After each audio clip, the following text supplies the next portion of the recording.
சிக்கமங்களூர்ல நான் காவல்துறை கண்காணிப்பாளராக இருந்த பொழுது எங்களுடைய வீட்டுக்கு பின்பகுதியில ஒரு புறா கூடு வச்சிருந்ததுங்க ஐயா. நான் தினமும் ஆபீஸ் போறதுக்கு முன்னாடி அந்த கூட்டை வந்து பார்ப்பேன். அந்த புறா ஒரு முட்டையிட்டு அது ஒரு சின்ன குஞ்சா இருந்தது. எனக்கு ஆரம்பத்துல பெரிய ஆசை, எனக்கு தெரியாத காரணத்தினால அந்த குஞ்சு இருக்குதே, ரொம்ப கஷ்டப்படுதே, நாம அந்த குஞ்சுக்கு ஏதாச்சும் செய்ய வேண்டும் என்று இந்த புறா நகரத்துல நம்முடைய வீட்டுல கூடு கட்டி இருக்கு. இந்த புறாக்கு எங்க போனா இறை கிடைக்க போகிறது, நம்முடைய வீட்டுல இருக்கேன்னு நான் வீட்டுல இருந்து 2 சோளமோ 2 அரிசியோ டெய்லியும் கொண்டே வச்சுட்டு போவாங்க ஐயா.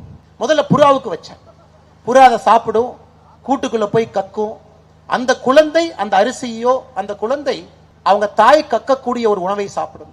கொஞ்ச நாளைக்கு அப்புறம் இன்னும் யோசிச்சு, எதற்கு நேராக தாய் மூலமாக குழந்தைக்கு கொடுக்கணும், நேரடியா கூட்டு பக்கத்திலே வச்சிடலாமே, அந்த புறாவினுடைய குஞ்சு நேரடியாக சாப்பிட வேண்டும் என்று வைக்க ஆரம்பிச்சு. ஒரு 15-20 நாட்கள் கழித்து ஒரு நாள் பார்த்தங்க, அந்த குஞ்சு கீழே விழுந்து இறந்து கிடந்தது.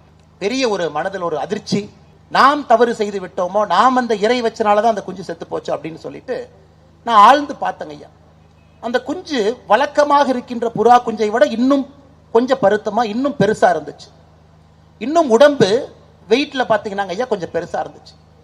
அப்ப நான் பார்த்தேன், ஓ, இந்த குஞ்சுக்கு நாம் இறை வைத்ததுதான் தவறாகிவிட்டது.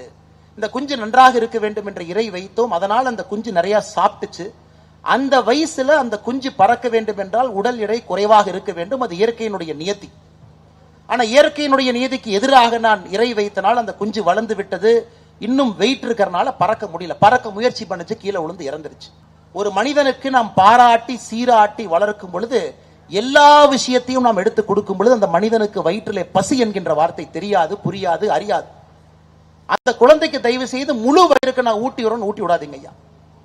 எங்கே ஒரு வேள்வி வருகிறது, எங்கே ஒரு தவம் தெரிகிறது, எங்க பயத்தை எல்லாம் தாண்டி ஒரு குழந்தை சாதிக்கிறது என்றால் அந்த குழந்தைக்கு வயிற்றுல ஏதோ ஒரு இடத்துல கொஞ்சம் இடைவெளி இருக்க வேண்டும். அங்கேதான் பயம் என்கின்ற வார்த்தையும் கூட அந்த வயிறு அதை அப்படியே கரைச்சு சாப்பிட்டுருது.